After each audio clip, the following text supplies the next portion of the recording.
we are talking Phantoms. That's right. We're talking Calder Cup Playoffs with the one and only Maddie Campbell. She is our AHL correspondent. She is the managing editor of Broad Street Hockey. What's going on today, Maddie? Not too much. Just excited to be back talking Phantoms. I am excited to have some semblance of playoff hockey in my life, even if I'm just living vicariously through the minor league team. But last we talked, we said, okay, they beat the Penguins. The Phantoms are moving on. And now, all right, it's the Bears. We know what the Hershey Bears are. I was joking with Charlie the other day, like, if the AHL were to go under, the Bears would continue in some other league, and they'd probably be the best team in that league. That's who the Hershey Bears are. They're an historic minor league franchise. And game one kind of goes, all right, well, step up in competition, party's over. But then, here we are. The Phantoms have taken a 2-1 series lead since then. How the hell have they done it, Maddie? Yeah, I think game one was definitely a bit of a wake-up call. The Penguins just did not play very well in that first round series. And I think if that was sort of an expectation setter for a lot of these players, the first game of this series was a little rough. But, credit to them. They've really kind of settled down. They've been managing the puck a lot better. I know I keep saying, like, they cannot keep taking as many penalties as they're taking. And they have just turned it around like, you know what? We're going to keep taking penalties, but we're going to start scoring on the penalty kill, sometimes even more than we're scoring at 5-on-5. Inexplicable to me, but know what? Seems like a sustainable strategy, probably. Yeah. But yeah, I mean, even game 3 on Sunday was another step forward. They still got a shorthanded goal, which was nice and appreciated, but they saw the 5-on-5 situation starting to come together again. They even got a power play goal. So it seems like getting scoring going across all situations at this point, getting all 3 of their scoring lines going has been a big boost to them, and they're just chipping away at it. Yeah. Now, a big story has been Parker Gahagen, has a .929 save percentage in the 5 games, hasn't allowed more than 2 goals in a playoff game yet, but he got hurt in game 3 against Hershey, and we saw the return of our old pal Cal, who did stop, Cal Peterson stopped 15 of 15 in relief. Do we know the severity of Parker Gahagen's injury, his availability, if he's going to be back? Can you update us on the Phantoms goaltender? I don't have an update yet. I'm hoping to be at practice tomorrow, so hopefully I can get something then. They didn't have anything immediately post-game, but all things considered, you never want to see a goaltender getting hurt in a postseason situation like this, but Peterson did really well in relief, and he's been really good against the Bears throughout the regular season series. So all things considered, I'm feeling about as good as I could be if it comes down to Gahagen not being able to go on Friday and them having to go back to Peterson again. It kind of just at our draft lottery party, we had a few Allentown natives, Phantoms fans, just kind of updating me on some things, and it sounded like a groin, which is never good for a goalie. I can't imagine. I guess it's the playoffs, and everyone plays through something, and goalies are players too. We forget sometimes, but I think I'd be surprised if he's in there on Friday, especially with the series lead. Like, yeah, chance to close, but it's not the end of the world if you push it another day. So we'll see what happens with Parker Gahagen, but just crazy. They are up 2-1 on the Bears, a win on Friday. Man, they advance. That's what it'll take. All right, Jett Luchanko. We talked he had a little bit of a slow start when he joined the team for the end of the regular season. I think he only had 3 points in 9 games. Well, 5 assists in 5 playoff games thus far. Only Anthony Richard has put up more points for Lehigh Valley so far. How has Luchanko looked against the Hershey Bears? He just seems to keep getting better and better, which is as much as I could hope to see from him at this point. He definitely looked a little bit overmatched at times, I think, in the last series. And like we saw that with some of the penalties he was taking. It seemed like he was reaching a little bit, but he's definitely settling his play down a little bit more as we go here. Doesn't seem to be having a huge problem with the physical matchups, which is nice. But starting to get more chances. He's playing a lot, not as many minutes at 5-on-5, but he's still getting consistent power play time. They had him out on the penalty kill a little bit over these last few games, which has been a nice thing to see. And he's been holding up well. I think speed on the penalty kill seems like such a weapon. It would be hard not to put him out there. Yeah, and I think that's something that they've been trying to emphasize, at least of late. Like they're pressuring a lot more at the points, and that's part of what's getting them all of these shorthanded opportunities. But, I like working him in that area, especially because they're taking so many penalties. They have some guys who are just like, it feels like they're never coming off the ice, like Wisdom, Gaucher. I don't know how they're still standing at this point. That's it seems like a heavy workload. Luchanko himself has, I think, 5 penalties in these playoffs, 10 penalty minutes thus far. So he's had some struggles, and the team as a whole, like Maddie's saying, has been to the box quite a bit. But hey, they got that power kill going now, so maybe it's all part of the strategy to attack them shorthanded. Maddie, everyone was super excited about Alex Bump. You watch him win the national championship, one of the best players and the best team in the country. And then he joins the Phantoms right away, 3 points in 2 regular season games, then a pair of goals in his playoff debut. And it's, wow, we got a freaking star in our hands. Hasn't shown up with a goal or an assist since. He does have 15 shots in the 5 games he's played. I think he had 8 in that game 1 against Hershey. I looked at the box score. I was like, what was that, penalty minutes or something? No, this is shots. Yeah. 8. Okay. What have we seen out of Bump these playoffs? Like, is this just, it's not going in, but he's playing well, or has he started to come back down to earth a little? I think he's going through it a little bit right now. I do wonder if this series was a bit of a rude awakening for him in particular. Like, it seemed like he felt like, making the jump to the AHL level through the end of the regular season and through that Wilkes series was like not a huge jump up in intensity from what he was seeing at college, but this definitely is.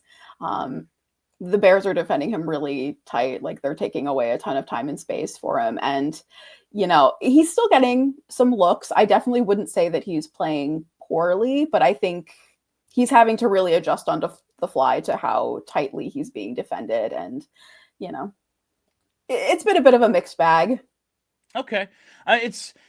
We set our expectations so high.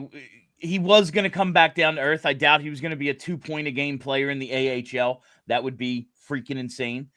So it's good for him to be getting this experience more than anything. It's why he said he wanted to go to Lehigh rather than join the Flyers for a game or 2.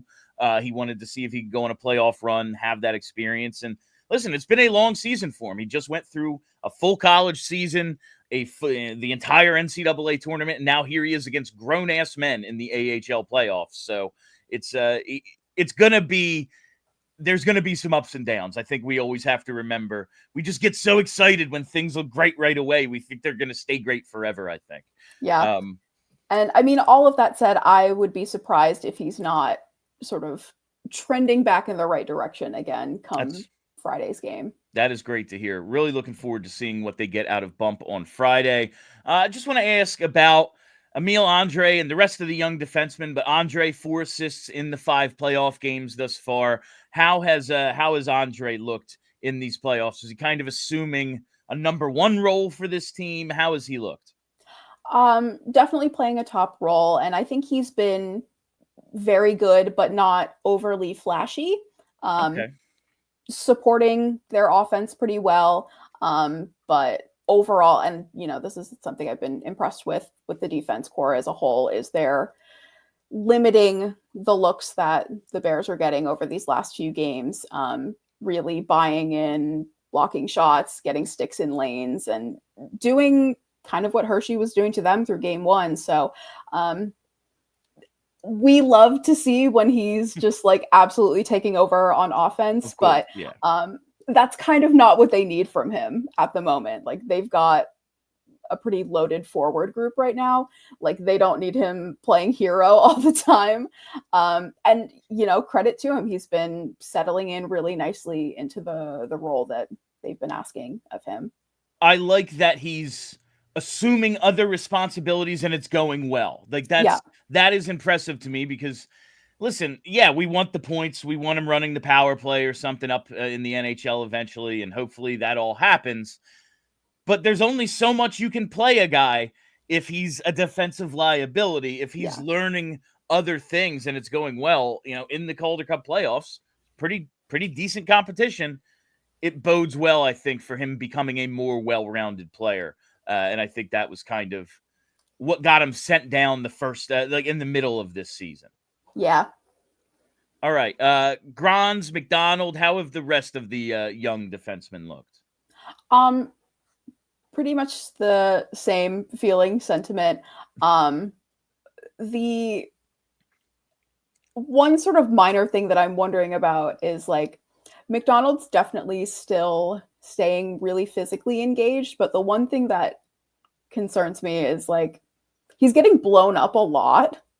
Really? And that's something that we saw a lot in the regular season too. And I'm getting a little concerned that like maybe he's still learning how to protect himself at this level. Okay. Which like that's going to be an ongoing process, but it's still definitely not all the way there. So yeah, anytime he takes a really big hit, I'm like, ooh. It is a learning process, especially for someone who's like your job is going to be physicality. So they're going to come back at you. That is going to be something to keep an eye on. We've talked through, a lot of the prospects. Has anyone else really stood out kind of as an X factor? Anthony Richard's been scoring, Ula Lixell, and any of the maybe non-prospects, but guys who could kind of push this thing to a advancing to the third round, the X factors so far. Yeah, I think Richard's been a big one. Like even when the scoring hasn't been coming for him, he's putting up a ton of chances. They shuffled the lines a little bit, so he's not with Luchanko anymore, but that was a good, very fast pairing. It was a lot of fun, but even away from him, he's still doing well, still creating a lot. And I think being able to produce is great, but also like setting that example for what's a very young team that they have down there has been really valuable. We've talked a bunch about Ian LaPerriere, and I know a lot of Flyers fans especially have, kind of a maybe negative predisposition to Ian LaPerriere, but this does kind of seem like the first time he's had a team with the good mix of higher end prospects and some of those AHL pros that you just need because it is, again, a grown man's league, and you just need the Anthony Richards and guys like that sometimes. What's your impression of Ian LaPerriere as he takes this team, to the brink of advancing further than they've been in a really long time? Yeah, I'm a little bit torn. I think, I looked at game one and I felt like they just didn't look super well prepared, for lack of a better term.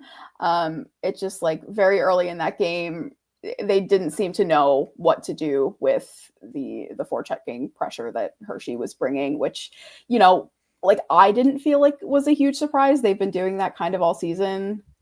So yeah, like you have the sort of negative side, if you want to call it that, but they're, increasingly here getting it done. It's not always pretty, but they're finding ways. And, after the Wilkes series wrapped up, Anthony Richard said something interesting, where, it's a long season and they've been process-wise kind of building up to this. And even though as an offensive guy, like it can be kind of frustrating because you just want to score all the time. You just want to be totally free doing your own thing. And now you're like expected to back check. Like that can be, a bit of a tough adjustment, Sure. but it's something that they've been working on throughout the whole of the season. And even if that learning experience hasn't been completely linear, it seems like it's built to something productive come the postseason. Now, whether they're able to hold on to that is another question entirely, but they seem to have unlocked something here. I do think there is something to be said for that being a learning process, and even from game 1 to game 3 of this series, they've been integrating new guys into the lineup for the last few weeks of the regular season and into this. So maybe in LePerrier has figured something out with this team and kind of built them to this point to get here. But I know a lot of people. I've been getting comments. Oh, great! Yeah, he's going to win the Calder Cup, and now he's going to be the Flyers coach. People are real fearful of that. So it's always fun. But here it is, Maddie. Friday, May the 9th. This Friday, the Phantoms can close out the Bears in Lehigh Valley. Game 5, if necessary, is it returns to Hershey on Sunday. This Sunday, the 11th. So that's the schedule coming up. Really looking forward to hopefully talking to you about a third round next week, Maddie. So make sure you stay available. I know people are going to be knocking down the door because there's only so much Phantoms media to go around, but we need you over here as our AHL correspondent. All right, I got you. That is Madeline Campbell, managing editor of Broad Street Hockey, and of course our go-to for the Phantoms. Thank you for joining us today, Maddie, and hopefully we talk again next week. Thanks for having me.